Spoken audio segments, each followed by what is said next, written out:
Comrades, మిత్రులారా, కరపత్రం ప్రకారం ముగింపు సమావేశం సగం అయిపోయి ఉండవలసింది. నా ఉపన్యాసం గంటపాటు మాత్రమే అని కరపత్రం చెప్తుంది. ఒక 30 గంట కింద అయిపోయి ఉండవలసింది.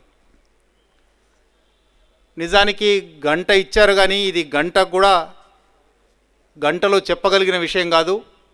ఇప్పటి వరకు ఈ అంశం మీద ఎక్కడ మాట్లాడినా కనీసం 2 గంటలు 3 గంటలు మాట్లాడాను. చివరి సమావేశం అందరూ వెళ్ళిపోయే తొందరలో ఉంటారు, నాకు అంత సమయం దొరుకుతుందా అని నేను అనుకున్నాను. నేను అనుకున్నంత సమయం కూడా దొరకడం లేదు. కనుక క్లుప్తంగా అసలు దీన్ని ఎట్లా అర్థం చేసుకోవాలి, ఇది ఏమిటి అని వివరించడానికి తప్ప ఇంకా వివరాల్లోకి పోయి ఈ సమస్య ఏమిటి, ఎట్లా వచ్చింది, దీన్ని ఎట్లా అర్థం చేసుకోవాలి, ఎట్లా పరిష్కరించగలము అని వివరంగా మాట్లాడడానికి అవకాశం లేదు. అందులోనూ దేశానికే ఆదర్శవంతమైన నగదు రహిత ఆర్థిక వ్యవస్థ నిర్మిస్తున్న చోట అది మాట్లాడడం బహుశా ఈ నగదు రహిత ఆర్థిక వ్యవస్థ ఎక్కడ ఉన్నదో లేదో, అసలు ఎందుకు వస్తున్నదో, ఎవరి కోసం వస్తున్నదో చాలా అర్థం చేసుకోవాల్సి ఉంది, చాలా వివరంగా మాట్లాడుకోవాల్సి ఉంది. అంత సమయం లేదు. అసలు ఈ పెద్ద నోట్ల రద్దు దగ్గరే ప్రారంభిద్దాం. నగదు రహిత ఆర్థిక వ్యవస్థ చివరికి వస్తుంది. నిజానికి పెద్ద నోట్ల రద్దు ఎట్లా ప్రారంభమైంది? ఒక 8 వారాల కింద, 8.5 వారాల కింద అది ప్రారంభమైనప్పుడు ఏమన్నారు, ఆ ప్రారంభించినప్పుడు చేసిన వాగ్దానాలు, అప్పుడు ప్రకటించిన లక్ష్యాలు వాస్తవాలైనా అసలు ఆ లక్ష్యాలు పచ్చి అబద్ధాలా? ఆ అబద్ధాలని రుజువైన తర్వాత కూడా ఇంకా కొత్త అబద్ధాలు ఎట్లా సృష్టించబడుతున్నాయి? ఇవి ముఖ్యంగా బుద్ధిజీవులు అర్థం చేసుకోవాల్సి ఉంది. ఒక ఆధునిక సంస్కృతం మనకు చాలా అత్యవసరమైన విషయాలే మనకు తెలియని భాషలో చెప్పి సంస్కృతము, హైందవము, బ్రాహ్మణ్యము 3000 ఏళ్ళు మనను పాలించినాయి, 3000 ఏళ్ళు మనను చీకట్లో ముంచినాయి. ఇవన్నీ కూడా మనకు తెలియని ఒక భాషలో మంత్రాలు చదివి ఇదేదో నిగూఢ రహస్యం, ఇదేదో బ్రహ్మ రహస్యం, నువ్వు తెలుసుకోవడానికి వీల్లేదు అని మాయలో, చీకట్లో, అజ్ఞానంలో ముంచడానికి ప్రయత్నం చేసింది. ఆ పాత్రనే ఆ తర్వాత సంస్కృతం నిర్వహించిన పాత్రనే పర్షియన్ కొంతకాలం నిర్వహించింది, ఇంగ్లీష్ కొంతకాలం నిర్వహించింది. ఇంగ్లీష్తో పాటు ఇప్పుడు అర్థశాస్త్ర పరిభాష నిర్వహిస్తుంది. అర్థశాస్త్ర పరిభాషలో మాట్లాడితే చాలామందికి అర్థం కాదు కాబట్టి, బుద్ధిజీవుల్లో, విద్యావంతుల్లో కూడా చాలామందికి అర్థం కాదు కాబట్టి, ఇదేదో మనకు తెలియని విషయం, చాలా మనకు అర్థం కాని విషయం కాబట్టి నిజమే కావచ్చు. అంత పెద్ద మనిషి చెప్పినప్పుడు, అంత చదువుకున్నవాడు చెప్పినప్పుడు, అంత ఇంగ్లీష్లో చెప్పినప్పుడు అని భ్రమపడే అవకాశం ఉంది. మామూలు ప్రజలు ఇట్లా భ్రమపడితే కొంతైనా అర్థం చేసుకోవచ్చు, కానీ వేలాది మంది భవిష్యత్ తరం వారసులను సృష్టించే మీరు ఉపాధ్యాయులు అట్లా భ్రమల్లో పడడానికి వీలు లేదు.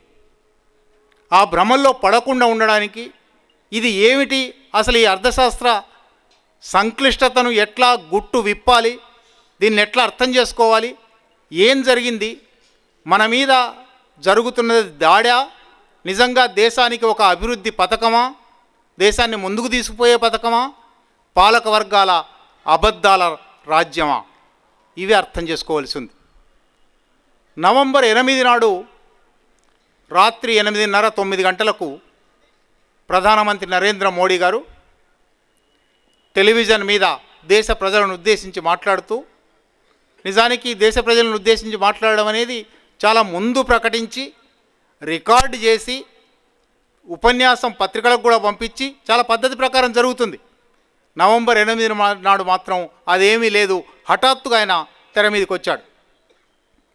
దేశం చాలా క్లిష్ట పరిస్థితిలో ఉంది, దేశంలో అవినీతి పెరిగిపోయింది, దేశంలో నల్లధనం పెరిగిపోయింది. ఈ నల్లధనాన్ని అరికట్టాలంటే మనం కఠినమైన నిర్ణయాలు తీసుకోవాలి.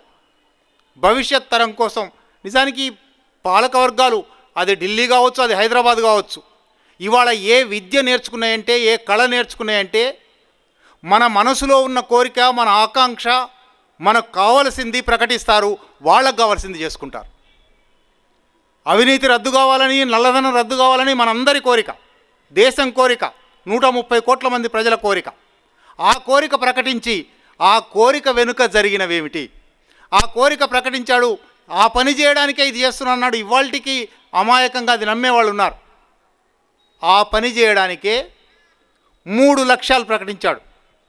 మొట్టమొదటిది, నల్లధనం రద్దు చేయాలంటే పెద్ద నోట్లు రద్దు చేయాలి, 500 నోట్లు 1000 నోట్లు రద్దు చేస్తున్నాను. 2, నకిలీ కరెన్సీ ఉన్నది, దొంగ నోట్లు ప్రచారంలో ఉన్నాయి. ఈ దొంగ నోట్లు పాకిస్తాన్ ఉత్పత్తి చేస్తున్నది, పాకిస్తాన్కు చెందిన ISI ఉత్పత్తి చేస్తూ ఉన్నది. చేసి అవి కశ్మీర్లోకి, దేశంలోని ఇతర తీవ్రవాద సంస్థలకు పంపిస్తున్నాయి. వాటి వల్ల దేశంలో తీవ్రవాదం ప్రబలుతుంది. కనుక నోట్ల రద్దు చేస్తే తీవ్రవాదం రద్దు అయిపోతుంది, దొంగ నోట్లు రద్దు అయిపోతాయి. 2. 3, దేశంలో అవినీతి చాలా విచ్చలవిడిగా పెరిగిపోయింది. ఆయన ముందు చాలా 20-25 నిమిషాల ఉపన్యాసం చాలాసేపు అవినీతి గురించి మాట్లాడాడు. ఆ అవినీతిని రద్దు చేయాలంటే పెద్ద నోట్లు రద్దు చేయాలి. ఈ 3 కారణాల కోసం నవంబర్ 8 రాత్రి ఈ ప్రకటన జరిగింది. చాలా బాగున్నాయి ప్రకటిత లక్ష్యాలు. సరే, తీవ్రవాదం అనొచ్చునా లేదా దాన్ని, అది ప్రజల ఆకాంక్షల మేరకు వచ్చిన ఉద్యమాలా, డబ్బుతో వస్తాయా ఉద్యమాలు, డబ్బు తీసేస్తే పోతాయా, అదంతా చర్చ చేయొచ్చు. కానీ కనీసం అవినీతి, నల్లధనం అనేవి అందరూ ఆమోదించే లక్ష్యాలు. ఈ లక్ష్యాలు, ఈ ప్రకటిత లక్ష్యాలు కనుక అమలైతే నిజంగా దేశాభివృద్ధి జరుగుతుంది, చాలా అవసరం అని ప్రతి ఒక్కరూ ఆమోదించారు. కానీ అసలు ఈ 3 లక్ష్యాల మీద పాలకులకు చిత్తశుద్ధి ఉన్నదా? ఈ 3 లక్ష్యాలు ఎంత నిజము? 3 లక్ష్యాలు కేవలం ప్రకటన కోసం చేసినవా, వాస్తవాలా? నల్లధనం రద్దు, ఒక్కొక్క దాన్ని తీసుకుందాం. నల్లధనం రద్దు. నల్లధనం అంటే ఏమిటి అసలు? నల్లధనం ఎక్కడైనా కుప్పలుగా ఉన్నది, ఇది రద్దు చేయాలి, అది కూడా 500 నోట్లలో 1000 నోట్లలో మాత్రమే ఉన్నది, ఈ నోట్లు రద్దు చేయగానే అది రద్దు అయిపోతుందా? నల్లధనం అనేది భారతదేశంలో ప్రతి క్షణం ఉత్పత్తి అవుతూ ఉన్నది. నల్లధనం అనేది ఒక ముద్ద కాదు, ఒక కుప్ప కాదు, అది ఒక ప్రవాహం. అది నిరంతరం అవినీతి ద్వారా, పన్నులు ఎగ్గొట్టడం ద్వారా, పన్నులు ఎగ్గొట్టడానికి, పన్నులు కట్టకుండా ఉండడానికి, ఆదాయాన్ని చూపించకపోవడం ద్వారా వస్తూ ఉన్నది. పన్నులు ఎగ్గొట్టడం ఎవరు చేస్తారు? ఈ దేశంలో 2 రకాల పన్నులు ఉన్నాయి.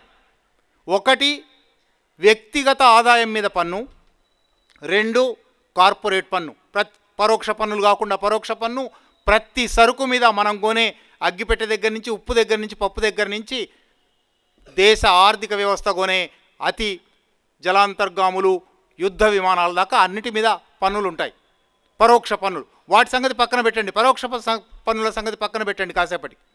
ప్రత్యక్ష పన్నులు ఆదాయం మీద ఉంటాయి, కార్పొరేట్ పన్నులు కార్పొరేట్ సంపద మీద, కార్పొరేట్ ఆదాయం మీద ఉంటాయి. ప్రత్యక్ష పన్నులలో ఇవాల్టికి 130 కోట్ల జనాభాలో మొత్తంగా తమ ఆదాయాన్ని ప్రకటిస్తూ ఐటీ రిటర్న్స్ సబ్మిట్ చేయాలి 30 లక్షల మంది ఐటీ రిటర్న్స్ సమర్పించేవాళ్ళు. దాంట్లో ఆదాయం కట్టేవాళ్ళు 20 లక్షల మంది, మీ బోటి ఉద్యోగులు, నా బోటి ఉద్యోగులు. మనం సంపాదించే సంపద నిజానికి ట్యాక్స్ డిడక్షన్ అట్ సోర్స్, మనకు జీతం వచ్చేటప్పుడే పన్ను లెక్కగట్టి ఆ పన్ను మినహాయించుకొని మిగిలిన జీతమే ఇస్తున్నారు. మనం ఎగ్గొట్టడానికి అవకాశం లేదు. ఎవరు ఎగ్గొట్టడానికి అవకాశం ఉంది? వ్యాపారాల్లో ఉన్నవాళ్ళు, పరిశ్రమల్లో ఉన్నవాళ్ళు, సినిమా రంగంలో ఉన్నవాళ్ళు, క్రీడల్లో ఉన్నవాళ్ళు, అటువంటి అనేక, సరే రాజకీయాల్లో ఉన్న వాళ్ళ సంగతి చెప్పనక్కర్లేదు, దాని గురించి ప్రత్యేకంగా మాట్లాడాలి, దాని దగ్గరకు వస్తాను. ఎట్లా మినహాయిస్తారు? అది ఒక 1000 కోట్ల వ్యాపారం చేస్తారు, దొంగ లెక్కలు మీ అందరికీ తెలుసు. చాలా చిన్న వ్యాపారాల్లో కూడా 2 రిజిస్టర్లు పెడతారు. 2 రిజిస్టర్లలో ఒకటి 0 రిజిస్టర్ అంటారు, అది ఎక్కడ చూపెట్టబడదు. ఒకటి మాత్రమే ఆదాయ పన్ను అధికారులకు చూపెట్టేది, లేదా వాణిజ్య పన్నుల అధికారులకు చూపెట్టేది. ఈ 0 రిజిస్టర్లలో వచ్చిన 1000 కోట్ల ఆదాయంలో 500 కోట్లు 0 రిజిస్టర్లోకి పోతుంది, 500 కోట్లే ఆదాయ పన్ను అధికారుల దగ్గరికి పోతుంది. ఆ 500 కోట్ల మీద పన్ను ఎంతో ఉంటుంది, 30%, 25%, వేరు స్లాబ్లు ఉన్నాయి. ఆ చెప్పిన పన్నును కూడా ఎగ్గొడతారు, అక్కడ నల్లధనం వస్తుంది. ఈ మొత్తం చెప్పని 500 కోట్ల ఆదాయం మొత్తం నల్లధనమే. ఇట్లా నల్లధనం క్షణం పోగుపడుతూ ఉన్నది ఈ దేశంలో. ఇది ఎంత పోగుపడుతున్నది, చాలామంది చాలా లెక్కలు వేశారు. నిజానికి నల్లధనం మీద ఇవాళ కొత్తగా కాదు చర్చ. గత 60-70 సంవత్సరాలుగా నల్లధనం మీద చర్చ జరుగుతున్నది. ఈ నల్లధనం మీద చర్చల్లో స్వతంత్ర అర్థశాస్త్రవేత్తలు అందరూ కూడా ప్రతి సంవత్సరము జాతీయ ఆదాయం అంటే ఆ సంవత్సరం సేవల ద్వారా, ఉత్పత్తుల ద్వారా, వ్యవసాయం ద్వారా మనుషులందరూ తమ నెత్తుటిని చెమట చేసుకొని సృష్టించే సంపద ఎంత, అదనపు సంపద ఎంత, ఇది జాతీయ ఆదాయం. ఇవాల్టి లెక్కల ప్రకారం మన దేశ జాతీయ ఆదాయం 136 లక్షల కోట్లు. ఈ 136 లక్షల కోట్లలో స్వతంత్ర పరిశోధకులు అందరూ చెప్పింది కనీసం 60 లక్షల కోట్లు. 136 నుంచి 60 లక్షల కోట్లు ఇది ప్రతి సంవత్సరం నల్లధనంగా మారుతున్నది. నల్లధనం మాత్రమే కాదు, నల్ల ఆర్థిక వ్యవస్థ. నిజానికి నల్ల అనే మాట వాడడం నాకు ఇష్టం లేదు. నల్ల అనే మాట చాలా దుర్మార్గమైన భావజాలపరమైన మాట. ఇది తెల్లవాళ్ళైన యూరోపియన్లు, వలసవాదులు తాము మంచివాళ్ళమని, తాము పవిత్రులమని, నల్లవాళ్ళందరూ తాము పాలించే ఆఫ్రికన్లు, ఆసియన్లు చెడ్డవాళ్ళని, అపవిత్రులని, అందువల్ల నల్ల అని సృష్టించారు. భారతదేశంలో దానికి అదనంగా ఆర్యులు కూడా తెల్లవాళ్లే కాబట్టి, మనందరము ద్రావిడులో నల్లవాళ్ళం కాబట్టి వాళ్ళ దగ్గర కూడా నీలమేఘశ్యాముడు ఉన్నప్పటికీ నీలమేఘశ్యాముడితో సహా వీళ్ళందరూ అవినీతి పరులు. కనుక అసలు ఈ మాటలోనే నల్లధనం అనడంలోనే ఇది అక్రమ ధనం నిజానికి. కానీ నల్లధనం అనే ఒక తప్పుడు మాట, ఒక తప్పుడు భావజాలం మన మీద రుద్ది మనం కూడా నల్లధనం అని చాలా యథాలాపంగా అనే ఒక స్థితి వచ్చింది. పోని ఆ తాత్విక చర్చలోకి ఇప్పుడు మనం పోనక్కర్లేదు. కానీ ఈ అక్రమ ధనం స్వతంత్ర పరిశోధకులేమో కనీసం జాతీయ ఆదాయంలో సగం ప్రతి ఏటా ఉత్పత్తి అవుతూ ఉన్నది అని చెప్తూ ఉండగా ప్రపంచ బ్యాంకు లెక్కలు వేసింది. ప్రపంచ బ్యాంకు మన స్వతంత్ర పరిశోధకుల మాట వినదలుచుకోకపోతే పక్కకు పెడదాం.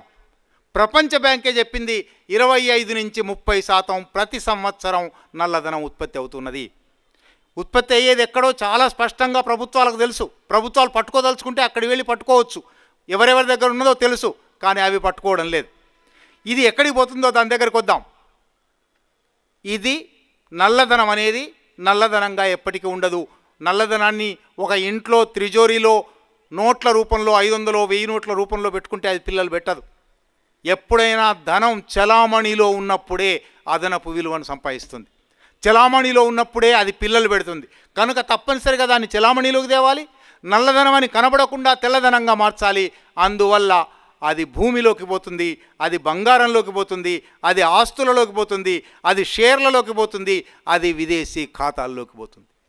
విదేశీ ఖాతాల్లోకి పోయి విదేశీ ఖాతాల్లో కూడా అక్కడ నిజానికి ప్రపంచవ్యాప్తంగా భారతదేశంలో ఉన్న వడ్డీ రేట్లు ప్రపంచంలో ఇంకే దేశంలోనూ లేవు. చాలా తక్కువ వడ్డీ రేటు. మన దగ్గర 7%, 8% వడ్డీ రేటు ఉండగా ఇవాళ అమెరికాలో 4% వడ్డీ రేటు. అంటే అక్కడ వడ్డీ సగమే వస్తుంది. అందువల్ల అక్కడి నుంచి మళ్ళీ వెనక్కి తీసుకురావడానికి మార్గమే విదేశీ ప్రత్యక్ష పెట్టుబడులు, ఫారిన్ డైరెక్ట్ ఇన్వెస్ట్మెంట్. మీకు ఆశ్చర్యం వేస్తుంది. అర్థశాస్త్రంలో కొన్ని విషయాలు వింటే నిజంగా ఇంత దుర్మార్గం జరుగుతూ ఉంటే ఎవరు పట్టించుకోకుండా ఉన్నారా అనిపిస్తుంది. విదేశీ ప్రత్యక్ష పెట్టుబడి రావాలి అని ఎప్పుడో మన్మోహన్ సింగ్ నుంచి, పివి నరసింహరావు నుంచి, చంద్రబాబు నాయుడు నుంచి ఇవాళ తారక రామారావు గారి దాకా అందరూ పిలుస్తున్నారు కదా. విదేశీ ప్రత్యక్ష పెట్టుబడి ఈ దేశంలోకి ఎక్కడి నుంచి వస్తున్నదో తెలుసునా? అభివృద్ధి చెందిన దేశాల నుంచి కాదు, డబ్బులున్న దేశాల నుంచి కాదు. వాళ్లకు డబ్బులు ఎక్కువైపోయి మన దగ్గర పెట్టుబడి పెట్టడం లేదు. గత 15 సంవత్సరాలుగా, 20 సంవత్సరాలుగా ప్రతి సంవత్సరము మొదటి స్థానంలో ఉన్న విదేశీ ప్రత్యక్ష పెట్టుబడి, భారతదేశంలోకి వచ్చిన విదేశీ ప్రత్యక్ష పెట్టుబడి మొదటి స్థానం మారిషస్. మారిషస్ ఎంత దేశం? సిద్దిపేట జిల్లా అంత దేశం కాదు. మారిషస్లో అన్ని డబ్బులు ఎక్కడి నుంచి ఉన్నాయి? మారిషస్లో అంత పరిశ్రమలు ఉన్నాయా? అంత వ్యవసాయం ఉందా? అంత సేవారంగం ఉందా? ఎక్కడి నుంచి వస్తున్నాయా డబ్బులు? రెండో స్థానంలో ఉన్నది సింగపూర్. సింగపూర్ అయితే ఒక నగరం, హైదరాబాద్ అంత నగరం. సింగపూర్ నుంచి ఎట్లా వస్తున్నాయి? ఈ రెండు దేశాలతోనూ, ఈ రెండు దేశాల మిగిలిన లిస్టులో చాలా ఉన్నాయి, అంత వివరంగా మాట్లాడుకునే సమయం లేదు మనకు. ఈ రెండు దేశాల ప్రభుత్వాలతోనూ భారత ప్రభుత్వానికి ఒక ఒప్పందం ఉంది. వాళ్ళ దగ్గర నుంచి వచ్చే డబ్బులు ఎవరు ఇచ్చారు, వాళ్ళ సొంతదారు ఎవరు, ఏ కంపెనీ నుంచి వస్తున్నాయి అని పేరు చెప్పనక్కరలేదు. షెల్ కంపెనీలు అంటారు, ముసుగు కంపెనీలు, ఏదో ఒక పేరు ఉంటుంది. KTR and company, KTR and company ద్వారా వస్తుంది. ఈ కేటీఆర్ అండ్ కంపెనీ ఓనర్ ఎవరు? ఈ కేటీఆర్ అండ్ కంపెనీకి డబ్బులు ఎక్కడి నుంచి వచ్చాయి? ఈ కేటీఆర్ అండ్ కంపెనీ మారిషస్లో ఏం వ్యాపారం చేసి, సక్రమ వ్యాపారం చేశాడా, పన్ను కట్టాడా, ఆ డబ్బులే వస్తున్నాయా? అడగకూడదు. భారత ప్రభుత్వం అడగదు, మారిషస్ ప్రభుత్వం అడగదు. అట్లా విదేశాల నుంచి మళ్ళీ వస్తుంది అంటే తెల్లదనం అయిపోతుంది. ప్రతి నల్లధనము, ప్రతి పైసా తెల్లదనంగా మారిపోతుంది. కనుక నల్లధనం 500 నోట్లలో 1000 నోట్లలో ఉంది కనుక పట్టేస్తాను అని ప్రభుత్వం చెప్పడం పచ్చి అబద్ధం, దానికే తెలిసిన అబద్ధం. కేవలం పరవంచన కోసం చేసిన పని తప్ప ఇది ఆత్మవంచన కూడా కాదు. వాళ్ళకు చాలా స్పష్టంగా తెలుసు నల్లధనం ఎక్కడున్నదో వాళ్ళకు తెలుసు. నల్లధనం ఈ దేశంలో 1,00,000 మంది దగ్గర ఉన్నది, లేదా 2 లక్షల మంది దగ్గర ఉన్నది. నల్లధనం రూపంలో లేదు, వేరు వేరు ఆస్తుల రూపంలో ఉంది. 2 లక్షల మంది మీద దాడి చేసే బదులు 130 కోట్ల మంది మీద దాడి చేశారు. 2 లక్షల మందిని పట్టుకోవడం చాలా సులభం ప్రభుత్వానికి. ప్రభుత్వం దగ్గర అత్యంత విస్తృతమైన యంత్రాంగం ఉంది. ఆ యంత్రాంగంతో నిఘా శాఖలున్నాయి, పర్యవేక్షణ శాఖలున్నాయి, పోలీసు శాఖ ఉంది, పన్నుల శాఖలున్నాయి. దేశవ్యాప్తంగా కొన్ని లక్షల మంది సిబ్బంది పనిచేస్తూ ఉన్నారు. ఆ సిబ్బంది సాయంతో అంత దూరం కూడా కాకపోతే ఏ ఊరికి వస్తే ఆ ఊళ్ళో ఎవరు బ్లాక్ మనీ పోగేశారు, ఎవరు వాళ్ళ ఆదాయానికి మించిన ఆస్తులు పోగేశారు, ప్రతి ఒక్కళ్ళు చెప్తారు. కనుక ఎవరి మీద దాడి చేయాలి? 1,00,000 మంది మీద, 2 లక్షల మంది మీద. 2 లక్షల మంది మీద దాడి చేసే బదులు 130 కోట్ల మంది మీద దాడి చేశాడు. అందరి దగ్గర ఉన్న డబ్బులు తెచ్చి ఇచ్చేసేయండి. ఇచ్చిన తర్వాత దీనిలో దొంగ నోట్లు ఏమిటో తెలుస్తాయి. పోనీ అది కూడా అన్న రోజు ఆయన నవంబర్ 8 రాత్రి మాట్లాడాడు. నవంబర్ 9 నాడు నేను వ్యాసం రాశాను, 10వ తేదీ పత్రికల్లో వచ్చింది. అప్పుడు చెప్పాను ఇది పచ్చి అబద్ధం అని. 2 నెలలు గడిచిన తర్వాత, డిసెంబర్ 31 అయిపోయిన తర్వాత 16 లక్షల కోట్లు విత్డ్రా చేస్తే, ఉపసంహరిస్తే 15,50,000 కోట్లు వెనక్కి వచ్చాయి. ఎక్కడున్నది నల్లధనం? మిగిలిన 50,000 కోట్లు కూడా మార్చి 31 లోపల వేసుకోవచ్చు కార్పొరేట్లు, కరెంట్ అకౌంట్ల వాళ్ళు. కాబట్టి అప్పటికి వస్తుంది. కనుక అసలు నల్లధనం దేశంలో లేదు అని మార్చి 31 రుజువు అవుతుంది. నల్లధనం మీ కోసం మాత్రమే ఈ దాడి చేశాను అని చెప్పడం పచ్చి అబద్ధం అనడానికి ఇంతకన్నా రుజువు అక్కర్లేదు. నల్లధనాన్ని ఇంకా ఏ ఏ రూపాల్లో ఉంది, దాన్ని ఎట్లా పట్టుకోవచ్చు, ఎవరు అంచనా వేశారు, చాలా వివరంగా మాట్లాడవచ్చు. నేను ముందే చెప్పాను, సమయం చాలా తక్కువ ఉంది కాబట్టి దాన్ని నల్లధనాన్ని కాసేపు అక్కడ పెట్టి రెండో కారణం దగ్గరికి వద్దాం. రెండో కారణంలో నకిలీ కరెన్సీ ఉంటుంది, దొంగ నోట్లు ఉంటాయి. ఈ దొంగ నోట్లు ప్రధానంగా పాకిస్తాన్ అచ్చు వేస్తూ ఉంది, నోట్లలో దాచిపెట్టారు. ఈ 500, 1000 నోట్ల రద్దు ద్వారా వాళ్ళ ఉద్యమం అంతరించిపోతుంది అని ప్రకటించాడు. చాలా బాగుంది, కోరుకోవచ్చు ఆయన. కానీ ఉద్యమాలు డబ్బుల ద్వారా రావు. ఉద్యమాలు డబ్బులను ఎట్లా సంపాదించాయో, ఎట్లా సేకరించాయో, ఆ డబ్బులు చెల్లకపోతే చిత్తు కాగితాలైతే మళ్ళీ అవే మార్గాల్లో సేకరిస్తాయి. మార్గం అయితే అదే కదా. పోనీ నకిలీ నోట్లు, పాకిస్తాన్ వేసే నకిలీ నోట్ల లోకల్ ఉద్యమాల సంగతి పక్కన పెట్టండి. పాకిస్తాన్ వేసే నకిలీ నోట్లు, అసలు నకిలీ నోట్లు పాకిస్తాన్ మాత్రమే వేస్తూ ఉన్నదా? ఈ దేశంలో దొంగ నోట్ల పరిశ్రమ మొదటి నుంచి 50-60 ఏళ్ల నుంచి ఉన్నది. రాజకీయ నాయకులు చాలామంది దొంగ నోట్లు వేసేవాళ్ళు ఉన్నారు. సత్యసాయిబాబా గురించి నా చిన్నప్పుడు చెప్పుకునేవాళ్ళం, చాలా ఉపన్యాసాల్లో కూడా చెప్పాను. సత్యసాయిబాబా 10 రూపాయల దొంగ నోట్లు చలామణి చేసేవాడు. బహుశా ఇవాళ జిఆర్ స్వామి మరికొన్ని దొంగ నోట్లు చలామణి చేస్తూ ఉన్నాడు. ఇటువంటి వాళ్ళు చాలామంది ఉన్నారు. వాళ్ళ ద్వారా దొంగ నోట్ల చలామణి జరుగుతుంది. దొంగ నోట్లు వాళ్ళే అచ్చు వేస్తారు, లేదా వాళ్ళ ద్వారా, ఎందుకంటే వాళ్ళ దగ్గర చలామణి చాలా ఉంటుంది కాబట్టి చలామణి చేస్తారు. కనుక దొంగ నోట్ల పరిశ్రమను అరికట్టడం అనేది 500 నోట్లు 1000 నోట్లు తీసినందువల్ల మాత్రమే కాదు. అవి తీసేసి నువ్వేమన్నావు, పెద్ద నోట్ల వల్లనే నల్లధనం, పెద్ద నోట్ల వల్లనే నకిలీ నోట్లు, పెద్ద నోట్ల వల్లనే అవినీతి అన్నావు కదా. అంతకన్నా పెద్ద నోటు 2000 నోటు తెచ్చావు. ఆ 2000 నోటు తెచ్చిన వారం రోజుల్లోనే దొంగ నోట్లు సృష్టి అయ్యాయి. ఇప్పుడైతే పాత రోజుల్లోనైతే అచ్చులు తయారు చేసేవాళ్ళు, అది కొట్టేవాళ్ళు, చాలా కష్టపడేవాళ్ళు. ఇప్పుడు జిరాక్సింగ్ మిషన్లు, అల్ట్రా మోడర్న్ జిరాక్సింగ్ మిషన్లు వచ్చిన తర్వాత అదేం పెద్ద కష్టం కాదు. 2000 నోటు దొంగ నోటు తయారు చేసి దానితో లావాదేవీలు కూడా జరిపి అది పత్రికల్లో కూడా వచ్చయింది, టీవీల్లో కూడా వచ్చయింది. కనుక దొంగ నోట్ల సృష్టిని రద్దు చేస్తాను, దొంగ నోట్ల సృష్టిని రద్దు చేయడం ద్వారా తీవ్రవాద ఉద్యమాలను ఆపేస్తాను అని చెప్పింది కూడా పచ్చి అబద్ధం. నువ్వు చెప్పిన రెండో ప్రకటిత లక్ష్యం, మొదటి ప్రకటిత లక్ష్యం పచ్చి అబద్ధం, రెండో ప్రకటిత లక్ష్యం పచ్చి అబద్ధం, మూడో ప్రకటిత లక్ష్యం ఉంది, అవినీతిని రద్దు చేస్తాను. అవినీతి కేవలం పెద్ద నోట్లలో మాత్రమే ఉన్నదా? అసలు అవినీతి చిన్న స్థాయి నుంచి, ఒక గ్రామ స్థాయిలో చిన్న అధికారం వచ్చిన వాడి దగ్గర నుంచి ఈ దేశంలో అవినీతి ఆరోపణల మీద, లంచగొండితనం ఆరోపణల మీద జైలుకు పోయిన ప్రధానమంత్రి కూడా ఉన్నాడు. రాష్ట్రపతి ఒక్కడికి మినహాయింపు ఉంది కాబట్టి అది జరగలేదు. రాష్ట్రపతి కూడా ప్రణబ్ ముఖర్జీ మీద ఆర్థిక మంత్రిగా ఉన్న రోజుల్లో, ఆయన బెంగాల్లో మంత్రిగా ఉన్న రోజుల్లో అనేక అవినీతి ఆరోపణలు ఉన్నాయి.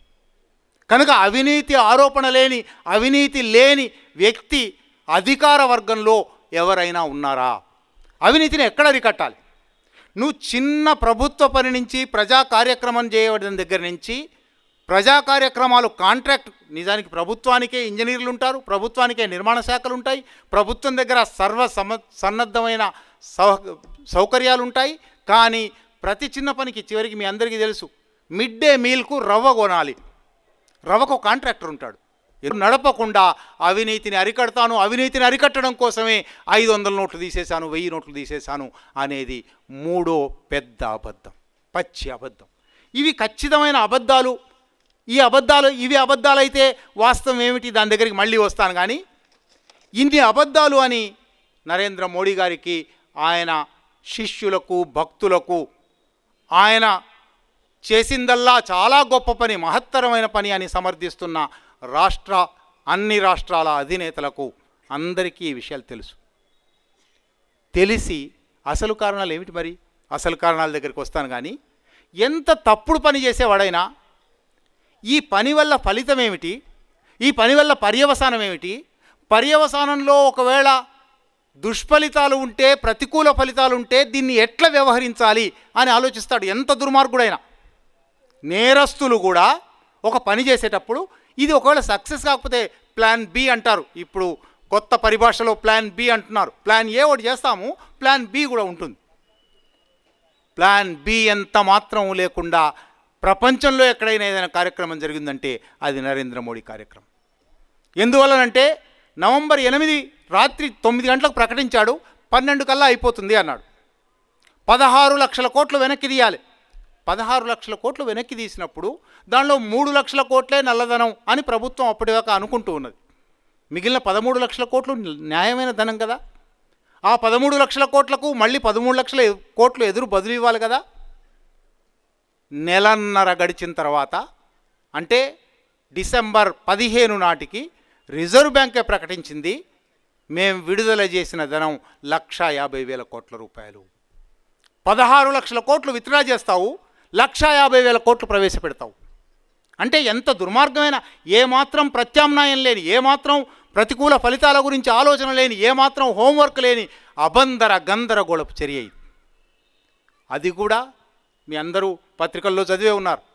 ఒకరోజు 4,000 ఇస్తాం, ఒకరోజు 4,500 ఇస్తాం, ఒకరోజు 2,000 ఇస్తాం, ఒకరోజు చుక్కబెట్టి ఇస్తాము.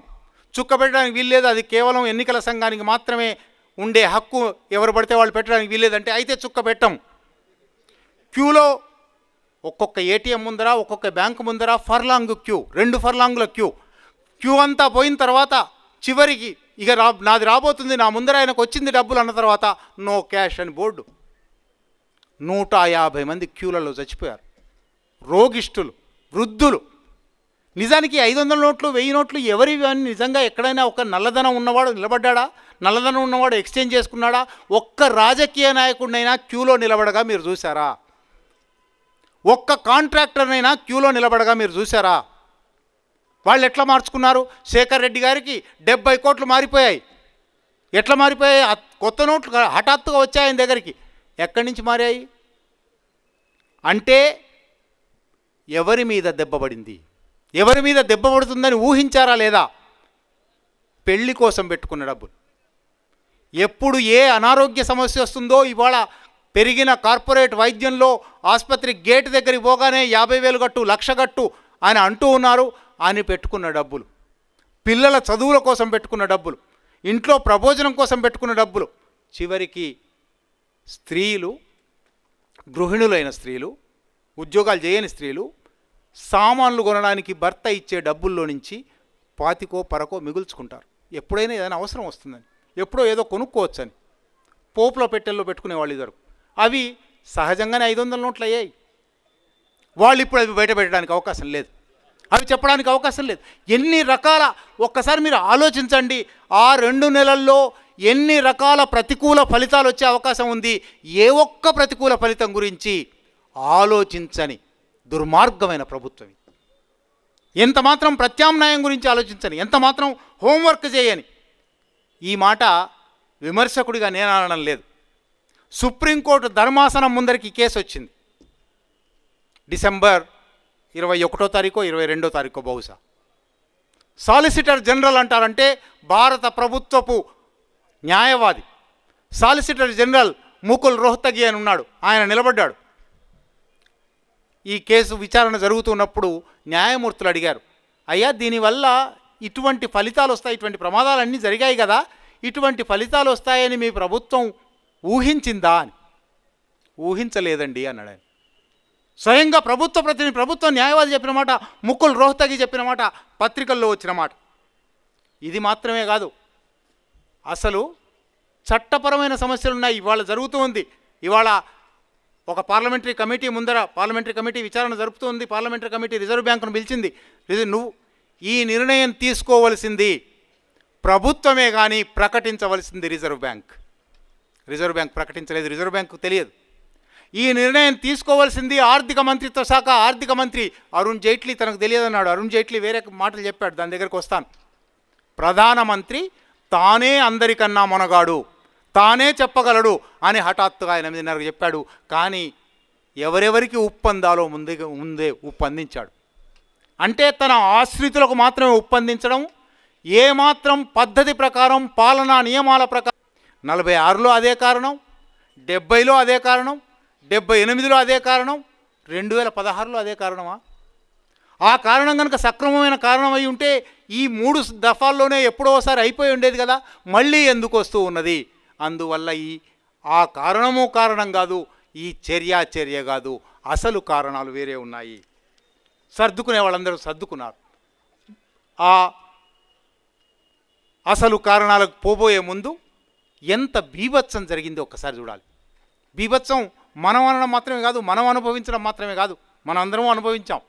మనం అనుభవించడం మాత్రమే కాదు, నవంబర్ 8 నాడు ఈ చర్య జరిగితే నవంబర్ 15 నాడు కేంద్ర ప్రభుత్వానికి, కేంద్ర ప్రభుత్వపు ఆర్థిక మంత్రిత్వ శాఖ కింద national institute of public finance and public finance policy అని ఒక సంస్థ ఉన్నది. ప్రభుత్వ సంస్థ అది, కేంద్ర ప్రభుత్వ సంస్థ, కేంద్ర ప్రభుత్వ ఆర్థిక మంత్రిత్వ శాఖకు చెందిన సంస్థ. ఆ సంస్థను దీని మీద పరిశోధించి ఒక పత్రం రాయమన్నారు. వర్కింగ్ పేపర్ అంటారు వాళ్ళు. వర్కింగ్ పేపర్ నవంబర్ 15 నాడు రిలీజ్ చేశారు. నెట్ మీద ఉంది, మీలో నెట్లో చూడగలిగిన వాళ్ళు చూడండి. ఆ వర్కింగ్ పేపర్ రాసిన 8 మంది అర్థశాస్త్రవేత్తలు రాశారు. ఆ రాసిన టీముకు నాయకురాలి ఇంటర్వ్యూ నేను వీక్షణంలో గత సంచికలో అచ్చువేశాను. ఆ పత్రంలో అంటే ప్రభుత్వమే, ప్రభుత్వ అర్థశాస్త్రవేత్తలే ఈ చర్య, పెద్ద నోట్ల రద్దు చర్య నల్లధనాన్ని రద్దు చెయ్యజాలకపోగా దీనివల్ల పెద్ద నోట్లు రద్దు కాగానే ఉన్న నోట్లన్నీ రద్దయ్యాయి. ఆ నోట్లు సమానమైన నోట్లు మళ్ళీ ప్రవేశపెట్టబడలేదు. అందువల్ల కొనుగోళ్లు తగ్గుతాయి, అందువల్ల డిమాండ్ తగ్గుతుంది. డిమాండ్ తగ్గుతుందంటే పరిశ్రమల ఉత్పత్తి తగ్గుతుంది. అంటే మొత్తంగా ఆర్థిక వ్యవస్థ డిమాండ్ కంట్రాక్షన్ అంటారు, మాంద్యంలోకి పోతుంది. ఈ మాంద్యం నుంచి బయటపడడానికి 6 నెలలు పట్టొచ్చు, ఏడాది పట్టొచ్చు, ఇంకా సుదీర్ఘకాలం ఉండొచ్చు అని ప్రభుత్వ సంస్థ చెప్పింది. వర్కింగ్ పేపర్లో నవంబర్ 15 నాడు ఒక్క వారానికి చెప్పారు. ఎందుకంటే వాళ్ళకి ఈ చరిత్ర అంతా తెలుసు కాబట్టి, ఈ అర్థశాస్త్ర విషయాలు తెలుసు కాబట్టి. నిజంగానే ఇవాళ చూస్తే 7.8% పెరుగుదల రేటు ఉంటుంది ఆర్థిక వ్యవస్థ అని వేసింది. అది 7% పడిపోయింది. ఒక సంస్థ అయితే 6% అన్న వాళ్ళు ఉన్నారు, 5% అన్న వాళ్ళు ఉన్నారు. ఒక సంస్థ అయితే 3.5% పడిపోతుంది. ఆర్థిక వ్యవస్థ వృద్ధి రేటు పడిపోతుంది. రైతాంగం, ఈ దేశంలో అసంఖ్యాక జీవులు రైతాంగమే కాబట్టి ఖరీఫ్ పంటలు సరిగ్గా వచ్చాయి. ఖరీఫ్ పంటలు అమ్మకానికి సిద్ధంగా ఉన్నాయి. అమ్మకానికి మార్కెట్ యార్డులోకి వచ్చాయి. అమ్మడానికి వాళ్ళు పాత నోట్లు ఇస్తే తీసుకోవడానికి వీళ్ళు సిద్ధంగా లేరు. పాత నోట్లు వద్దన్నారు. పాత నోట్లు వద్దనేటట్టయితే మేము చెక్కులు ఇస్తాము అని వాళ్ళంటే అది కూడా నిజంగా అడితీ వ్యాపారం, కమిషన్ వ్యాపారం మీకు తెలుసు. దానిలో చాలా నల్లదనం ఉంటుంది. ఉన్నదంతా చెక్ ఇవ్వడానికి వీలు లేదు. చెక్ ఇస్తామనంటే రైతులు ఒకవేళ చెక్ ఇస్తే మీరు ఈ చెక్ తీసుకుపోయి మేము బ్యాంకులో వేసుకోవాలి. బ్యాంకులో వేసుకుంటే ఖరీఫ్కు తీసుకున్న క్రాప్ లోన్ కింద వాళ్ళు చెల్లబెట్టుకుంటారు. మళ్ళీ మాకు రబీకి అవసరమైన డబ్బులు దొరకవు. రబీకి విత్తనాలు కొనుక్కోవాలి, ఎరువులు కొనుక్కోవాలి, పురుగుల మందులు కొనుక్కోవాలి, ఇంటి అవసరాలు తీసుకోవాలి. కాబట్టి ఖరీఫ్ డబ్బులు మా చేతికి అందాలి. డబ్బులు అందే అవకాశం లేదు. రబీ వ్యవసాయం సగానికి సగం పడిపోబోతుంది. రబీ వ్యవసాయ ఉత్పత్తులు సగానికి సగం పడిపోబోతున్నాయి. నల్ల డబ్బు కానీ కష్టపడి సంపాదించిన, చెమటోడ్చి సంపాదించిన, ఉద్యోగం చేసి సంపాదించిన డబ్బులేమో నల్లధనంగా బయటపడి వాళ్ళు క్యూలు కట్టవలసి వచ్చింది, చచ్చిపోవలసి వచ్చింది, అవసరాలకు తీరని డబ్బు వచ్చింది. నిజంగానే నల్లధనం అస్సలు ఉండదా? ఎక్కడ? ఒక్క వర్గం దగ్గర ఉంటుంది, రాజకీయ నాయకులు. మిగిలిన వాళ్ళందరూ వేరే వేరే రూపాల్లోకి మారుస్తారు. కానీ రాజకీయ నాయకులకు ఎప్పుడు ఎన్నికలు వస్తాయో తెలియదు, ఎప్పుడు ఏ అవసరం వస్తుందో తెలియదు. హఠాత్తుగా ఇవ్వడానికి వీలుగా పెద్ద నోట్ల రూపంలోని డబ్బులు ఉంటాయి. చాలామంది గురించి విన్నాం మనం. ఆయన రూము నిండా కట్టలే అని, ఆయన బస్తాల నిండా కట్టలే అని. మీ అందరికీ తెలుసు, ఎన్నికల సమయంలో కార్ల డిక్కీల నిండా కట్టలు దొరికాయి. అటువంటి వాళ్ళ దగ్గర ఉంటాయి. అవి ఎవరి దగ్గర ఉన్నాయో జనాంతికంగా అందరికీ తెలుసు. వాళ్ళ మీద దాడి చేసి ఉంటే నల్ల డబ్బు దొరికిండేది. అంటే నిజంగా నల్ల డబ్బు ఉన్న వాళ్ళ మీద ఏమో దాడులు జరగలేదు, నల్ల డబ్బు ఉన్నవాళ్ళు లక్ష్యం కాలేదు. తెల్ల డబ్బు ఉన్నవాళ్ళు, సక్రమ సంపాదన ఉన్నవాళ్ళు అత్యంత దారుణమైన కష్టాలకు, అగచాట్లకు లోను కావాల్సి వచ్చింది. ఇది ఇంకా చాలా చాలా వివరాలు ఉన్నాయి. ఆ వివరాల్లోకి పోను. కానీ ఇంత దుర్మార్గమైన పని, ఇంత గందరగోళమైన పని నిరక్షరాస్య దేశం వల్ల కావడం వల్ల కావచ్చు, పేదలు ఎక్కువ ఉన్న దేశం వల్ల కావచ్చు. డబ్బు అనేది మన విలువల్లోనే నోటు చూస్తే ఒక సెక్యూరిటీ. నోటు జేబులో పెట్టుకొని పోతే ధైర్యంగా ఉంటుంది. ఇవాళ నోటు లేదు జేబులో, కానీ ధైర్యం తెచ్చుకొని క్యాష్లెస్ చెయ్యి అంటున్నారు. కనుక ఈ దేశాన్ని నోటు రహితం చేయడం ఎట్లా, నగదు రహితం చేయడం ఎట్లా? ఇది 25 ఏళ్లుగా సామ్రాజ్యవాద సంస్థలు చెప్తూ వస్తున్నాయి. గత 5-6 సంవత్సరాలుగా వాటి ఒత్తిడి మరింత పెరిగింది. క్యాష్లెస్ 2009-10లో ప్రపంచ బ్యాంకు అనుబంధ సంస్థలు, మాస్టర్ కార్డ్, వీసా లాంటి సంస్థలు, యుఎస్ఎయిడ్ నుండి అమెరికా దేశాలకు రుణాలు ఇచ్చే సంస్థ యుఎస్ఎయిడ్, 7-8 సంస్థలు కలిపి కేటలిస్ట్ అని ఒక పద్ధతి తయారు చేశాయి. ఒక కొత్త నగదు రహిత పద్ధతి. ఆ పద్ధతి దేశవ్యాప్తంగా ప్రవేశపెట్టాలి. మొదలు వేరువేరు నగరాలను ఎంచుకోండి, 50 నగరాలను ఎంచుకోండి, 100 నగరాలను ఎంచుకోండి. అక్కడ పైలట్ పథకం చేయండి. ఆ పైలట్ పథకం ఎట్లా పనిచేస్తుందో చూసి దాన్ని దేశానికి అంతా వర్తింపజేయండి అని 2010లో పత్రం రాశారు. అప్పటి నుంచి వరుసగా ఒత్తిడి సాగుతూ ఉంది. ఆ ఒత్తిడి ఫలితమే ఇవాళ నగదు రహితంగా దేశం మొత్తాన్ని మార్చే ఒక ప్రయత్నంలో భాగంగా మొట్టమొదలు జేబుల్లోని డబ్బులన్నీ లాగేయాలి, వాళ్ళ నగదు రహితం చేయాలి. చేసిన తర్వాత తప్పనిసరిగా వాళ్ళు నగదు రహిత లావాదేవీల్లోకి పోతారు. ఎందుకంటే డబ్బులు లేవు కాబట్టి, డబ్బులు రాలేదు కాబట్టి. ఎందుకు నగదు రహితం చేయాలయా? నగదు రహితం చేయడం అంటే ఎలక్ట్రానిక్, నిజానికి ఇక్కడైతే విద్యావంతులమే ఉన్నాం కాబట్టి ఎలక్ట్రానిక్ రూపంలో, లేదా కార్డ్ ప్లాస్టిక్ మనీ రూపంలో, పేటిఎం కావచ్చు, అనేక వ్యాలెట్స్ కావచ్చు, ఈ రూపాలలో లావాదేవీలు సాగాలి. డబ్బు రూపంలో సాగకూడదు. డబ్బు రూపంలో సాగితే నేను నా జేబులో డబ్బు ఉంటుంది, నా పక్కన ఉన్న కిరాణా దుకాణానికి వెళ్ళి కొనుక్కున్నాను, ఇది ఎక్కడ రికార్డు కాలేదు, ఇది ఎవరికి చేరలేదు. పేటిఎం ఉంటుంది, కార్డు ఉంటుంది, కిరాణా వాళ్ళ దగ్గర ఉండదు. కాబట్టి తప్పనిసరిగా హెరిటేజ్ మాల్కు పోతాను, అది రికార్డ్ అవుతుంది. రికార్డ్ అయితే ఈ దేశంలో మొత్తం ఎన్ని సరుకులు ఉత్పత్తి అవుతున్నాయి అనేది ఒక సేవ కాబట్టి దానికి సేవా ఛార్జ్ ఉంటుంది. నువ్వు మామూలుగా 100 రూపాయలు పెట్టి నువ్వే కొనుక్కుంటే నీ 100 రూపాయల విలువ నీకు వస్తుంది. కానీ ఇప్పుడు 100 రూపాయలు పెట్టి కొనుక్కుంటే ఆ 100 మీద 0.75% నుంచి 3%, 4%, 5% వరకు కూడా సర్వీస్ ఛార్జ్ ఉంటుంది. ఈ దేశంలో మొత్తం ప్రభుత్వ లెక్కల ప్రకారమే చిల్లర వర్తకం దేశవ్యాప్తంగా సరుకుల అమ్మకాలు 40 లక్షల కోట్ల రూపాయలు సంవత్సరానికి. 1% వేసుకున్నా కూడా 1% సర్వీస్ ఛార్జ్ అంటే 4,000 కోట్ల రూపాయలు, 40,000 కోట్ల రూపాయలు ఉచితంగా ఇచ్చినట్టు వాళ్ళకి.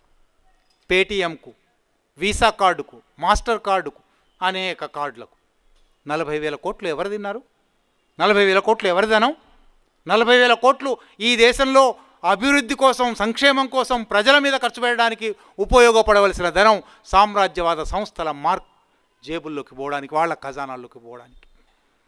ఇది 3వ కారణం.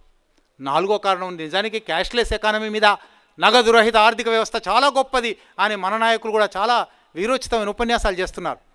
నగదు రహిత ఆర్థిక వ్యవస్థ మీద ప్రపంచవ్యాప్తంగా అనేక అధ్యయనాలు జరిగాయి. స్వీడన్లో నగదు రహిత ఆర్థిక వ్యవస్థ తెచ్చాము అని వాళ్ళు చెప్తున్నారు. కానీ ఇప్పటికీ 80% మాత్రమే సాధించగలిగాము, ఇంక 20% నగదుతో జరుగుతున్నాయి అంటున్నారు. అమెరికాలో తేవడానికి ప్రయత్నం చేస్తున్నారు, అమెరికాలో సాధ్యం కాలేదు, పూర్తిగా సాధ్యం కాలేదు. ఈ అధ్యయనాలు 2 విషయాలు చెప్పాయి. ఆ 2 మనకు చాలా అవసరమైనవి, మనం గుర్తించవలసినవి.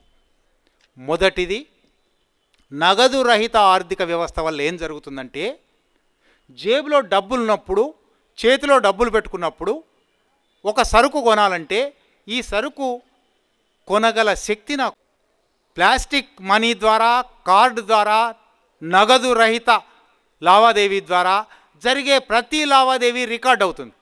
రికార్డ్ అయితే అమెరికాలోనైతే మీరు పొద్దున లేవగానే ఏ బ్రష్తో తోముకున్నారు, ఏ పేస్ట్ వాడారు, ఆ తర్వాత ఏ బ్రేక్ఫాస్ట్ చేశారు, ఏ కారు వినియోగించారు, ఆ కారు ఏ మార్గం మీద వెళ్ళింది, ఏ టోల్లో వెళ్ళింది, ఎక్కడ టోల్ కట్టింది, మీరు సాయంత్రం రిక్రియేషన్కు ఎక్కడికి వెళ్ళారు, రోజంతా ఏ వస్తువులు కొన్నారు, సమస్త జాతక చక్రం ఆ కంపెనీ దగ్గర, మాస్టర్ కార్డ్ కంపెనీ దగ్గర, వీసా కంపెనీ దగ్గర, ప్లాస్టిక్ కార్డుల కంపెనీల దగ్గర ఉంటుంది. బిగ్ బ్రదర్ ఈజ్ వాచింగ్ అని ఒక సామెత చెప్తారు. అంటే ప్రభుత్వమే పెద్దన్నై, ప్రభుత్వం పోలీస్ ప్రభుత్వం అయి, ప్రభుత్వం ప్రతి మనిషి జీవితంలోకి చొరబడి ప్రైవేటు జీవితం అనేది లేకుండా చేసి మన ప్రైవేటు వ్యవహారాలన్నీ పబ్లిక్ సమాచారంగా మారిపోయి ఆ సమాచారాన్ని వాళ్ళు వ్యాపార రంగానికి వాడుకోవడం, వ్యాపారానికి వాడుకోవడం, ఇది జరగబోతుంది. ఇది జరిగింది అన్ని దేశాల్లో, భారతదేశంలో కూడా జరగబోతుంది. ఈ పని చేయండి అని ప్రపంచ బ్యాంకు, బహుళజాతి సంస్థలు, కార్పొరేట్ సంస్థలు, టీటీ బోర్డు సభ్యుడిగా ఉన్నాడు, స్వామి కార్యం చేస్తున్నాడు, స్వకార్యం కూడా చేసుకున్నాడు. సరిగ్గా అట్లాగే ప్రపంచ బ్యాంక్ ఈ మాట చెప్పింది కాబట్టి, ప్రపంచ బ్యాంకు నగదు రహితం అన్నది కాబట్టి నగదు రహితం చేస్తాను. కానీ దీంట్లో భాగంగా నా స్వకార్యం, నా కార్పొరేట్లు, నా అంబానీలు, నా అదానీలు, నా వేణుగోపాల్ దూతులు, నా జిఎంఆర్లు, నా ప్రతాప్ రెడ్డిలు, ఇటువంటి వాళ్ళు అనేక మంది ఉన్నారు కదా. వీళ్ళందరికీ గత 7-8 సంవత్సరాలుగా బ్యాంకుల నుంచి రుణాలు ఇవ్వడానికి బ్యాంకుల దగ్గర తగినంత డబ్బులు లేవు. బ్యాంకులు ఇప్పటికే 12 నుంచి 14 లక్షల కోట్ల రూపాయలు వీళ్లకు రుణాలు ఇచ్చి, ఒక్క అంబానీకి 1,30,000 కోట్ల రుణాలు ఇచ్చున్నాయి. అడిగిన వాడికల్లా రుణం. వాడు నిజంగా ఏమైనా చేస్తున్నాడా, దేశానికి ఉద్యోగ కల్పన చేస్తున్నాడా, అభివృద్ధి చేస్తున్నాడా? బ్యాంకుల నుంచి అది ఎగ్గొట్టే పెట్టుబడిదారులకు రుణాలుగా పోబోతుంది. ఇది స్వకార్యం. మళ్ళీ అంబానీలకు రుణం, మళ్ళీ అదానీలకు రుణం, మళ్ళీ జిఎంఆర్కు రుణం, మళ్ళీ మీ అందరికీ తెలుసు రామలింగరాజు ఎట్లా రుణాలు తీసుకున్నాడు, చివరికి ఏం చేశాడు. అటువంటి వాళ్ళు ఒక్కళ్ళు కాదు, ప్రతి పెట్టుబడిదారు, ప్రతి పారిశ్రామికవేత్త అక్రమం చేయకుండా ఈ దేశంలో సంపాదించిన వాడు లేడు. మన కాళోజీ ఎప్పుడో అన్నాడు, ఇప్పుడు కాదు, అసమ సమాజంలో ఆర్జనయే దౌర్జన్యం. అసమ సమాజం ఉన్నప్పుడు ఆర్జించావంటే ఇంకొకటి నెత్తి మీద చేయబెట్టకుండా నువ్వు ఆర్జించడం సాధ్యం కాదు. సక్రమధనం, చెమటోడ్చి సంపాదించిన ధనం మీ బోటి వాళ్ళు మాత్రమే చేయగలరు. సంపాదించాడంటే, పైకి పోయాడంటే, ఆర్జించాడంటే వాడు ఇంకొకళ్ళను ముంచాడు అని అర్థం. ఈ ముంచడానికి అవసరమైన నిధులు బ్యాంకుల దగ్గర భర్తీ చేయడానికి గత ఏడాదిగా ఓసారి 30,000 కోట్లు, ఇంకోసారి 30,000 కోట్లు ప్రభుత్వం ఇచ్చింది బ్యాంకులకు. బ్యాంకుల దగ్గర ఖాళీ, మాకు ఓట్లేసారు కావచ్చు, అమాయకులు కావచ్చు, కానీ మేము వాళ్ళనేం పట్టించుకోము అని తమ పైన ఉన్న తమ యజమానులకు ఈ దేశ పాలకులు చెప్పదలుచుకున్నారు. ఈ రూపంలో చెప్పారు. మా ప్రజలు ఇంత కష్టాలు పడ్డారు, ప్రతి ఏటీఎం ముందర రోజుల తరబడి క్యూలు కట్టారు, బ్యాంకు ముందర రోజుల తరబడి క్యూ కట్టారు, అయినా మాకేమి నెనరు లేదు, మాకు మా ప్రజల మీద ప్రేమ లేదు, మీరేమి చెప్తే అది చెప్తాం, మీ అడుగులు ఒక మడుగులు వస్తాం, జో హుకుం అని చెప్పడానికి ఇది ఒక పెద్ద మార్గం. ఈ మార్గం ఎంచుకున్నారు. 78లో మొరార్జీ దేశాయి గారు చేసినప్పుడు అదే రాజకీయ కారణం. విమర్శకులం అనడం కాదు, స్వయం రాసేవాడు వీక్లీ కాలం. ఆ వీక్లీ కాలంలో రాశాడు మొరార్జీ దేశాయి గారు తీసేయగానే. మొరార్జీ దేశాయి గారు పెద్ద నోట్లు రద్దు చేసినప్పుడు రిజర్వ్ బ్యాంకుకు ఐజీ పటేల్ గవర్నర్గా ఉన్నారు. ఐజీ పటేల్ గారు ఇది మంచిది కాదు, ఇది చెయ్యకూడదు అని అన్నారు. ఆ తర్వాత 20 ఏళ్లకు ఆయన తన ఆత్మకథ రాసుకున్నాడు. ఆత్మకథలో కూడా ఈ విషయం అంతా రాశాడు. కానీ జైదు బాషి అనేవాడు సంఘ్ పరివార్కు చెందిన అర్థశాస్త్రవేత్త, ఈ పని ఎందుకు చేశామంటే, మొరార్జీ దేశాయి ప్రభుత్వం, జనతా ప్రభుత్వం ఎందుకు చేసిందంటే, ఇందిరాగాంధీ దగ్గర పెద్ద నోట్ల రూపంలో దొంగ నోట్లు చాలా అని జైదు బాషి రాశాడు. సరిగ్గా ఇప్పుడు కూడా ఉత్తరప్రదేశ్ ఎన్నికలు రానున్నాయి. ఉత్తరప్రదేశ్ దేశానికే ఒక సూచిక లాంటిది. ఎందుకంటే చాలా ఎక్కువ 500 సీట్లున్న అసెంబ్లీ. ఆ ఉత్తరప్రదేశ్ ఎన్నికలలో అటు బహుజన్ సమాజ్ పార్టీ కానీ, ఇటు సమాజ్వాదీ పార్టీ కానీ, లేదా కాంగ్రెస్ పార్టీ కానీ గెలుస్తుందేమో. వాళ్లను ఓడించాలంటే ఎన్నికలంటే డబ్బులే కాబట్టి వాళ్ళ దగ్గర డబ్బులు లేకుండా చేయాలి, వాయిదాలు అయిపోయేటట్టు చేయాలి. ఇది ఊరికే విమర్శకారణం కాదు. స్వయంగా నరేంద్ర మోడీ గారి ఉపన్యాసం. ఈ పాత నోట్లు ఎక్కడి నుంచి వచ్చాయి? అవన్నీ ఎన్నికలలో తెల్లదనంగా కనబడడం కోసం వేసుకున్న, అకౌంట్లలో బయటికి కనబడేటట్టుగా వేసుకున్న ధనం, కనబడకుండా వేసుకున్న ధనం ఎంతో ఉంటుంది. కనుక ఈ ఎన్నికల ఉద్దేశంతో ఈ పని చేశాడు, ఈ రాజకీయ ఉద్దేశాలు ఉన్నాయి అని కూడా చాలామంది చెప్తున్నారు. ఇవి కాకుండా ముందే నేను చెప్పినట్టు ఆయనకు నేనొక్కవలసిన 5 నిమిషాల్లో అది చెప్పి ముగిస్తాను. ఇప్పటికే ఎక్కువసేపు తీసుకున్నాను, క్షమించాలి. నిజంగానే ఇది టీపీటీఎఫ్ కానీ ఇటువంటి ఏ సంస్థ అయినా ప్రగతికార స్వభావం ఉన్న దేశం. ఈ దేశం అన్యాయాన్ని సహించని దేశం. ఈ దేశ ప్రజలు తిరగబడతారు. 1857 నుంచి లేదా ఇంకా వెనుకటి నుంచి తిరగబడుతున్నారని చెప్తున్నాం కదా. ఇంత దుర్మార్గమైన చర్య, ఇంత అన్యాయమైన చర్య, ప్రతి ఒక్కళ్ళను అగచాట్ల పాలు చేసిన చర్య ఎందుకు మౌనంగా సహనంగా ప్రజలు భరించారు? ఎందువల్ల భరించారు? మళ్ళీ ఒక ఉదాహరణ కూడా చూడండి. మనమేమో ఇట్లా నిలబడి సహనంగా ఉన్నాం కదా. వెనిజులాలో జనం వీధుల్లోకి వచ్చి బ్యాంకులు బద్దలు కొట్టారు, ఏటీఎంలు బద్దలు కొట్టారు, దుకాణాలు బద్దలు కొట్టారు, పాత నోట్ల పెద్ద నోట్ల రద్దు చర్యను నిరసన ప్రకటించారు. దేశం బీభత్సమైంది. 24 గంటలు తిరగకుండానే మధురో ఈ చర్య పొరపాటైంది, ఈ చర్యను ఆలోచించి ఎట్లా చేయాలో చూస్తాను, అందువల్ల వాయిదా వేస్తున్నానని ప్రకటించాడు. ఇంకా ఆలోచించవలసినవి మొట్టమొదటిది కర్మ సిద్ధాంత ప్రభావం. ఇది మా కర్మం, ఏం చేస్తాం, మనం ఆ పని చేయలేదు. 3 పార్లమెంటరీ ప్రతిపక్షాలు. మీ అందరికీ తెలుసు, అన్ని ప్రతిపక్ష పార్టీలు అవే తానులో ముక్కలు కాబట్టి సమర్థించిన వాళ్ళు ఉన్నారు, నంగిగా సమర్థించిన వాళ్ళు ఉన్నారు, ఆశయం మంచిదే కానీ అమలు సరిగ్గా కాలేదన్న వాళ్ళు ఉన్నారు. సరైన కారణాలు ఏ ఒక్కరూ చెప్పలేదు. ఒక్కరోజు బంద్ పిలిపించి ఆ బంద్ను బలహీనం చేయడం ఎట్లా, నిర్వీర్యం చేయడం ఎట్లా అని వాడుకోవడానికి అత్యద్భుతమైన అవకాశం. మిగిలిన ప్రతిపక్ష పార్టీలన్నీ కూడా పాలక వర్గాల తానులో ముక్కలే అని చెప్పడానికి అత్యద్భుతమైన అవకాశం. హెడ్ అన్నారు, మనం అయిపోయిన దాన్ని ఏమి చేయలేం, కానీ పాలక వర్గపు కుట్రలను విప్పి చెప్పడానికి ఈ ఉదంతం మనకు ఉపయోగపడుతుంది. పాలక వర్గాలలోనే భాగమైన ప్రతిపక్షాలని పేరు పెట్టుకున్న అదే తానులోని ముక్కల కుట్రల గురించి విప్పి చెప్పడానికి మనకి ఇది అవకాశం ఇస్తుంది. ప్రజల కర్మ సిద్ధాంతం మీద దాడి చేయడానికి మనకిది అవకాశం ఇస్తుంది, మనకిది పాఠం నేర్పుతుంది.